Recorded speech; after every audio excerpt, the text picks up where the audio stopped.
Hello नमस्कार दोस्तों, 30 minute GS में आपका एक बार फिर से बहुत बहुत स्वागत है। एक एडिशनल पॉइंट आपको बता देता हूं कि इंडियन फॉरेस्ट एक्ट 1927 जो आया था उसके अनुसार बांस क्या था, वृक्ष था, लेकिन अब इसे संशोधित करके इसे घास की श्रेणी में कर दिया गया है। रीजन क्या हुआ कि बांस को पहले जब इंडियन फॉरेस्ट एक्ट 1927 जो था अंग्रेजों के टाइम का, तो उसमें बांस को वृक्ष की श्रेणी में रख दिया। इससे क्या होगा, जो वनों से जुड़ी हुई जातियां जनजातियां थी उनको ट्रांसपोर्टेशन में समस्या होती थी, उस पर टैक्स लगते थे और जब इंटर स्टेट ट्रांसपोर्ट होते थे उन पर कानूनी कार्रवाई भी कर दी जाती थी कि आप वृक्ष काट रहे हैं इस हिसाब से। जबकि वैज्ञानिक रूप से जो बांस है वो एक घास की ही श्रेणी में आती है। काफी अजीब बात है लेकिन यही सच है। तो बांस अब घास की श्रेणी में रख दिया गया है। इससे फायदा ये हुआ कि अब ट्रांसपोर्टेशन में कोई दिक्कत नहीं होती है, कोई कानूनी पचड़ा नहीं होता है। नहीं तो पहले क्या होता था कि हमें अगरबत्तियां बनाने के लिए बांस तक चीन से इंपोर्ट करना पड़ता था या फिर दक्षिण पूर्वी देशों से मंगाना पड़ता था, क्योंकि भारत में बांस को एक स्टेट से दूसरे स्टेट में ले जाना बड़ा पेचीदा काम था। तो चलिए अब आगे शुरू करते हैं राष्ट्रीय वन्यजीव कार्य योजना के बारे में।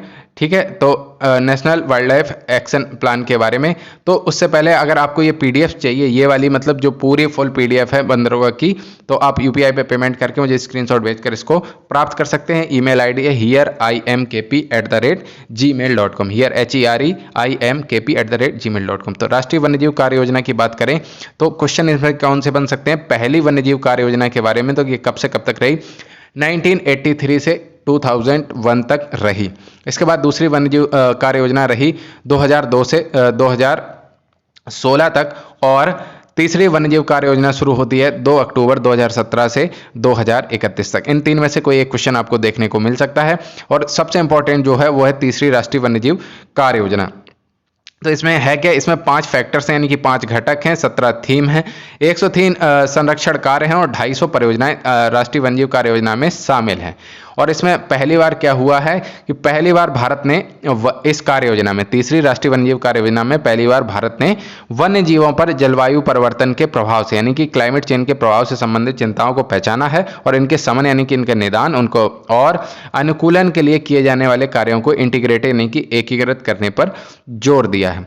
इसके बाद ये इस कार्य योजना में भारत में तटीय, इंपॉर्टेंट है, सारे पॉइंट याद रखना, तटीय और समुद्री पारिस्थितिकी तंत्र के एकीकृत यानी इंटीग्रेटेड, दोनों को एक साथ, उसको बोलते हैं एकीकृत प्रबंधन के महत्व पर जोर दिया गया। 5 विषयों के तहत इस कार्य योजना में 103 संरक्षण कार्य हैं और 250 परियोजनाएं। ये भी आप याद रख लेना, विषय जरूर याद रख लेना, 5 और 250 परियोजनाएं, 103 संरक्षण कार्य।